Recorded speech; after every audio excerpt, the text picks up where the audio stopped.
Hey friends, it is Bridgie from Bougie Texas Barbecue, and on today's episode, I'm going to show you how I trim my briskets, why I trim them this way, and exactly what I do with the trimmings.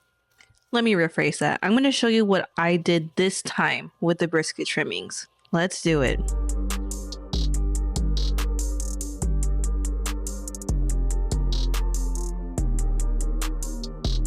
Alright guys, so we are going to trim down this brisket. I'm going to show you exactly how I trim it and why I trim it down this way. So I kind of have this motto, the more even the brisket, the more even the cook.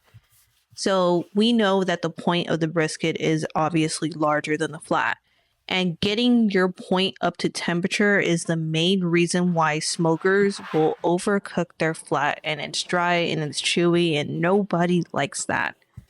So if you trim down your point to it's almost the same size as your flat, 9 out of 10 times it's going to cook a lot more evenly. That's just my take on it. I've been very successful when I've been cooking my briskets this way. I'm not saying you can't.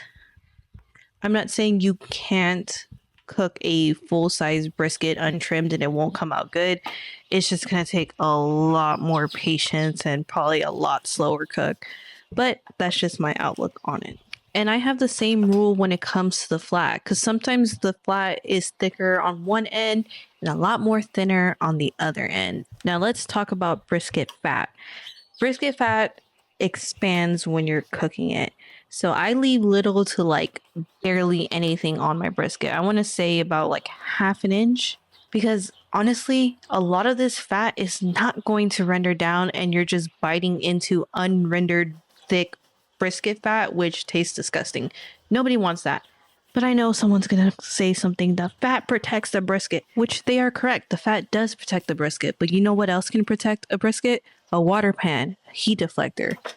Just saying, if you ever wonder why your bark doesn't look good or as dark as my bark, it's because you're smoking it with the fat side down. Just saying, I'm not trying to throw shade, but if you want your brisket to come out like this, trim down your brisket, use salt and pepper, and cook it low and slow. I promise that's all I do. Which brings me to my next point. A lot of people don't want to trim down their brisket because they feel like they're losing out on money. And this is how I optimize every single brisket that I buy.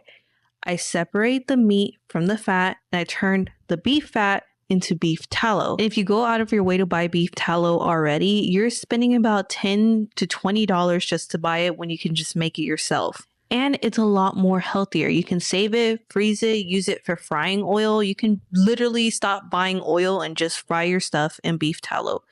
I'm just saying. One last thing before we get into the recipe part of this video, I want to give a big shout out to Dexter Knives for sponsoring this video. And I do want to let y'all know that I only support and promote authentic companies that I truly believe in their products, so check them out. You won't be disappointed. Enough about that, let's get into the recipe. Now that I covered all my secrets on how I trim and what I do with my brisket trim, it's time to show you on today's episode what I'm making out of the brisket trimmings. My family loves carne guisada tacos, so that's exactly what I'm going to make today out of the brisket trimmings. I preheated my cast iron on my Oklahoma Joe's Bronco for about 30 minutes and I got it up to 300 degrees. I added a little bit of that rendered beef tallow and I browned my meat before adding my veggies and seasonings. Don't worry, I'll have the full recipe down below in the description. After sauteing my meat and veggies for a couple minutes, I'm going to add 1/4 cup of flour. This will help the sauce thicken at the end. Stir for a few minutes and then we're going to add 1 part chicken broth and 1 part beef broth. Make sure you fully submerge your meat into the broth, give it a good stir, and then close the lid. To help the sauce thicken, we are going to have to cook it at a higher heat. So make sure your smoker or grill is at 300 degrees and we're going to smoke it for about 2 hours before checking in on it. Our total smoke time today can range anywhere from 4 to 5 hours. I kept my Bronco at 300 the entire cook, but I did stir it every hour to make sure that the sauce was thickening and the meat was cooking evenly. If you notice that your sauce is getting thick too quick, add broth. But mine came out perfectly fine. I didn't need to add any more liquid. And that's how you make brisket carne guisada on the smoker. It came out perfect.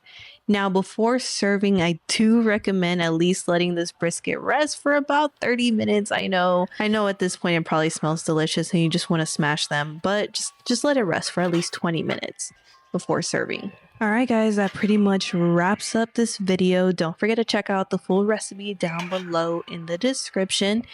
And don't forget to check out my friends at Dexter Knives. They have really good products, guys. I'm telling you, don't sleep on them. Also, don't forget to like and subscribe if you like what I'm doing here today and want me to stay around. I have more videos launching soon. I even have a beef tallow video, so you're not going to want to miss that. Till next time, guys, enjoy.